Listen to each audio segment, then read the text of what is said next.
Okay, girl. Lorna, okay.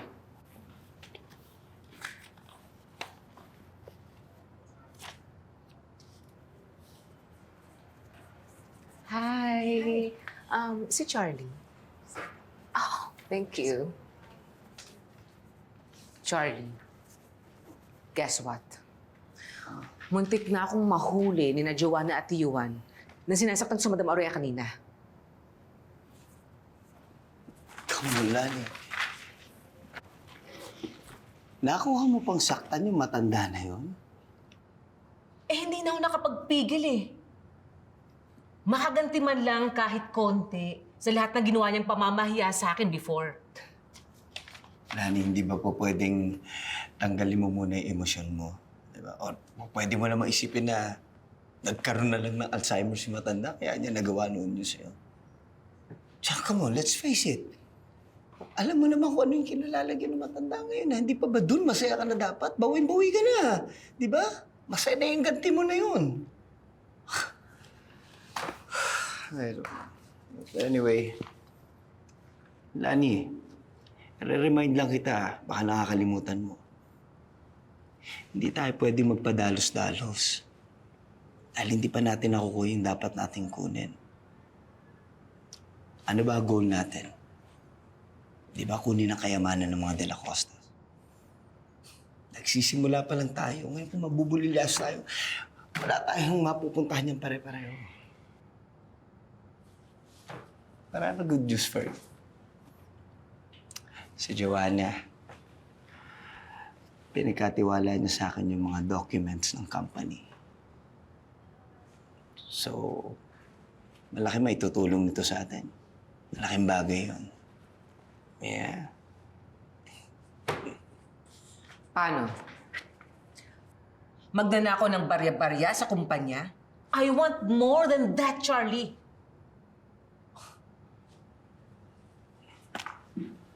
Excuse me, Lani, parang gusto mo sabihin na ang halaga ko, barya lang. Ganun ba?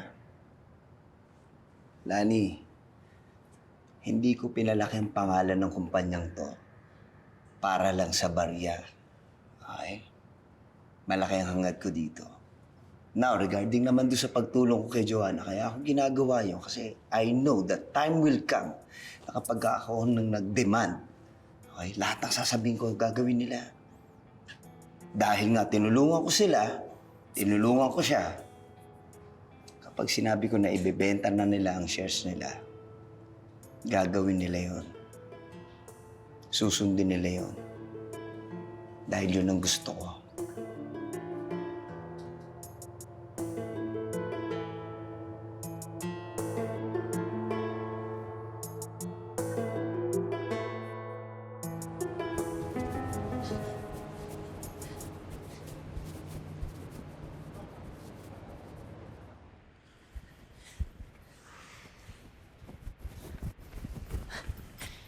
Excuse me po, may pasyente po ba kayong Nono Villarason? Ina! Ina, buti dumating ka na! Ina, kausap lang ni Cecil yung mga nurse. Nasa si Nono, kamusta siya? Nasaan? Kayo ba ang kamag-anak ni Emmanuel Villarazon? Yes po, Dok. Kapatid niya po ako. Kamusta po siya? Tatapatin ko na kayo. His condition is currently very unstable.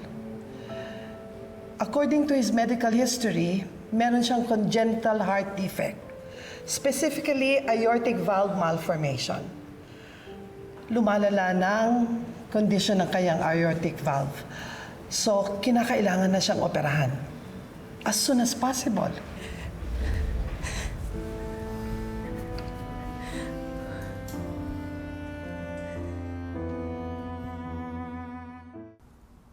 Ano ba kinakagalit mo, Yuan?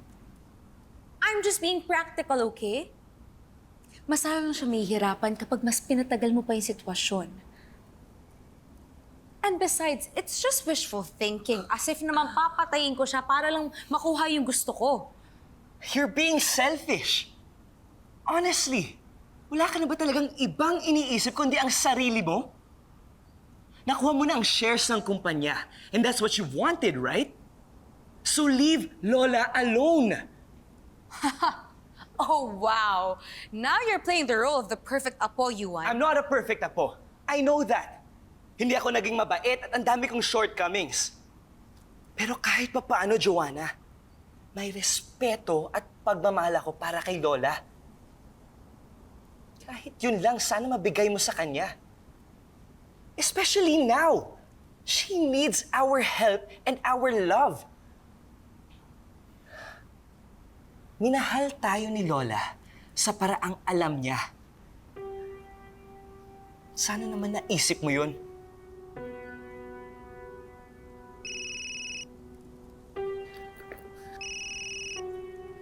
Hello, Mom. Ate bang umuwi ka na? Pag-uusapan pa natin yung paglipat ng bahay. What? I'll call you back, Mom. What do you mean lilipat tayo ng bahay? You heard me right, Yuan. Lilipat tayo ng bahay. Masyado ng maraming bad memories dito, okay? May isa pang property sa Lola sa Leverizaville. Doon muna tayo habang pinapaayos ko kay Tito Charlie yung pagbenta nito. At nasabi ko na rin kay Mom. No. Hindi ako papayag. Yun, wala ka nang magagawa. Ayoko nang tumira dito. Kasi every time na nandito ako, naaalala ko lang si Daddy. Pati yung masasamang ginawa ni Lola, lalo na sa akin. You're being so ridiculous! Alam mo naman na gano'n ka-precious tong bahay na to kay Lola. Exactly! Mas precious pa tong bahay na to at kumpanya kesa sa ating dalawa. Okay na sa akin na yung kumpanya lang yung iniisip ko, Yuan, okay? At ayokong every time na uuwi ako, may makita akong trace ni Lola. Thank God! Hindi siya tumira sa Leveriza. Yuan, I am letting go of this house, so deal with it.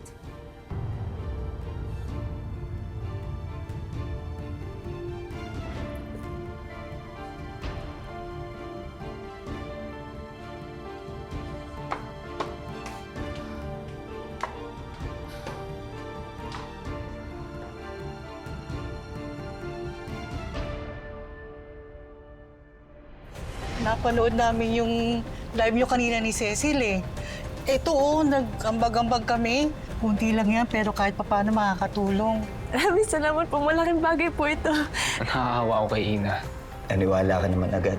Hindi ba po pwedeng ginagamit niya lang yung sakit ng kapatid niya para makapanlokot, makakuha siya ng pera? What's happening here? Nasa ospital po kasi si Nono, sir. Kailangan po nila ng malaking halaga para dun po sa operasyon. Matutuloy na yung operasyon ni Nono. May nagbayad na raw para sa operasyon niya. Salamat. Salamat.